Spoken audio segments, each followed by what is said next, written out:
Dig deeper to communicate your true feelings. Imagine that you've gotten into an argument with a friend. This isn't difficult to picture. Every decent relationship has its ups and downs.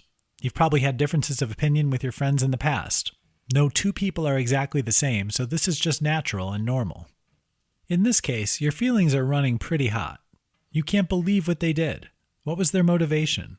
Why would they do such a thing? You feel angry. Certainly you're feeling different emotions, but anger is probably the best word to describe how you're feeling. But is that really all that's going on? In other words, is that your primary emotion in play here? Several secondary or surface emotions pop up because of some deeper issue. On the surface level, if someone does something that causes you emotional, physical, or mental harm, anger might be your knee-jerk reaction. That's okay. Your feelings are automatic and you don't have much control over them most of the time. After they pop up, you can deal with them and try to water them down a little. But when they first appear, they are a true expression of your surface emotions at that present time. That doesn't mean they're the clearest picture of what's really going on inside. Your anger might be based on a deeper feeling of betrayal. Anger and fear are surface-level emotions. They're based on something else. You're not usually angry as the clearest and only label or expression you can give your emotions. There's a lot of other stuff going on. The same is true with fear. You might have been afraid of being alone as a child. You'd rather be around other people, whether they were adults or children your age. If you were alone as a child and became afraid, was that really all that was going on? Perhaps that fear of loneliness appeared because you felt abandoned emotionally by some important adult in your life.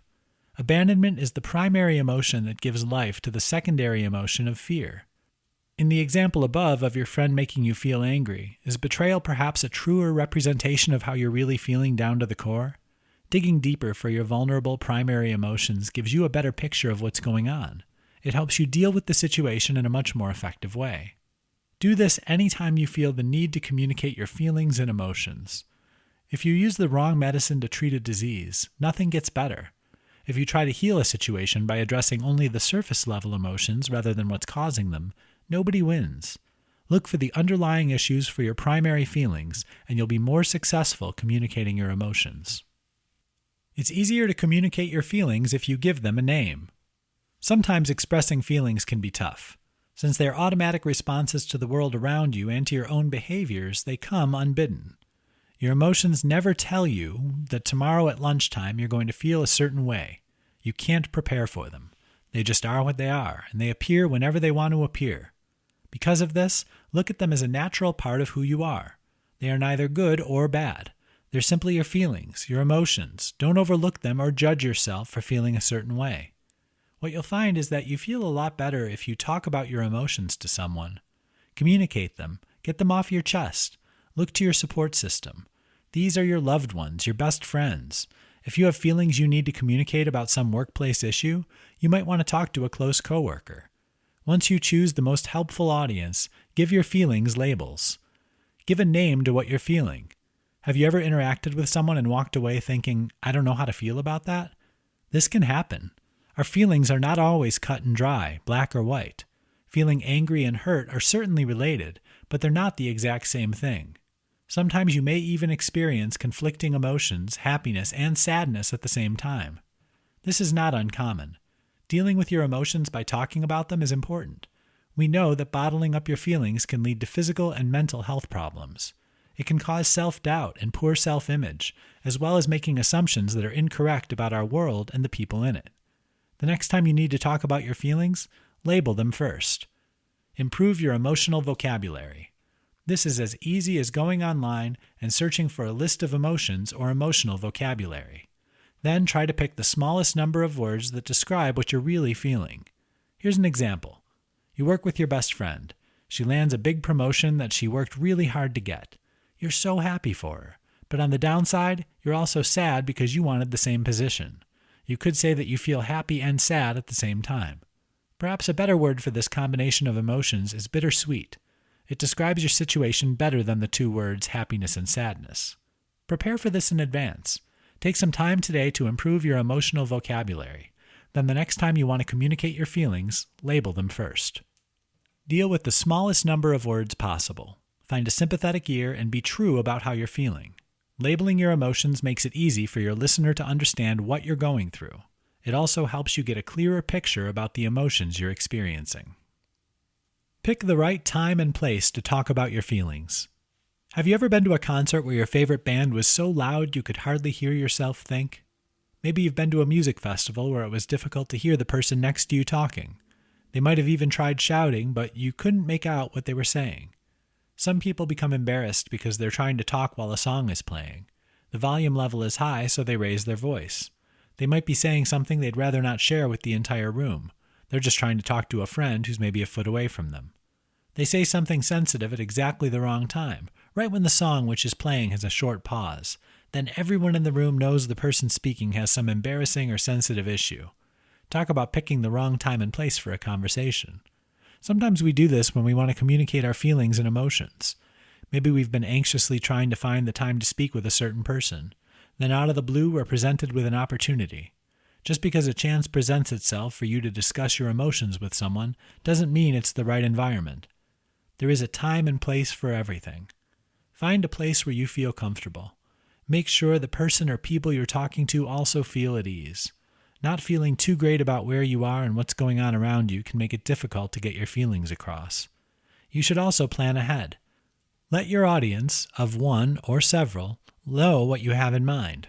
Tell them you need to discuss an event, a situation, or whatever it is that caused you to experience the emotions you want to talk about.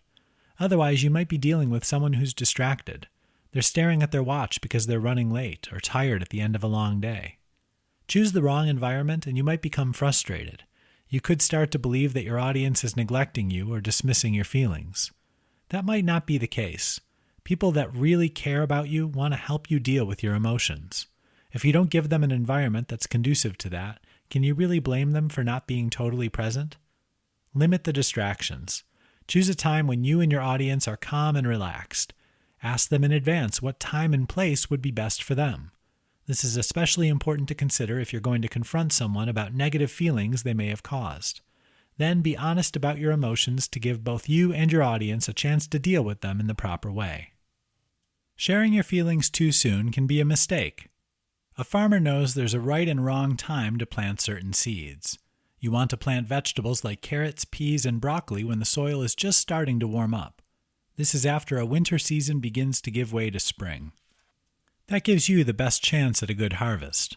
Plant those and other vegetables too soon, and a winter-ending cold snap can ruin an entire crop. It kills the seeds and seedlings before they have a chance to deliver a bumper crop.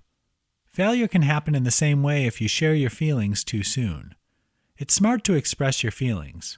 Communicating your emotions puts you in touch with who you are. You come to a better understanding of yourself. When you share those feelings with others, they get to know you better. You can form really deep connections this way. Communicating your feelings, whether they're good or bad, helps you and the other important people in your life have healthier relationships. There's another reason people like to talk about their emotions. It's natural. There is a universal need for humans to be accepted. We want to be understood. Sometimes we realize others may not agree with us.